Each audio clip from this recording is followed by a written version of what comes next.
Mit navn er Tricia. Jeg er butikschef i Maxi Zoo i Taastrup. Min hverdag består af mange forskellige opgaver, såsom at lave vagtplaner, salgsbudgetter og sørge for, at kampagner er udført, som de skal. Jeg står også for den daglige drift og den daglige trivsel af mine medarbejdere og mig selv. Jeg sørger også for, at butikken fremstår salgsklar, og vi alle har det godt nede i vores butik. Vi er til for kunderne og deres kæledyr. Vores fornemmeste opgave er at vejlede kunderne og give dem og deres kæledyr en fantastisk oplevelse, når de besøger os.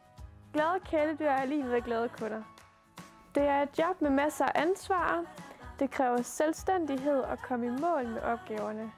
Så målrettighed, selvledelse og et personligt drive er vigtige egenskaber i min stilling som butikschef. Men passion og kærlighed til kæledyrene er lige så vigtigt. Og selvfølgelig også det gode humør, så det er sjovt at gå på arbejde. Det bedste i mit arbejde er gode kollegaer.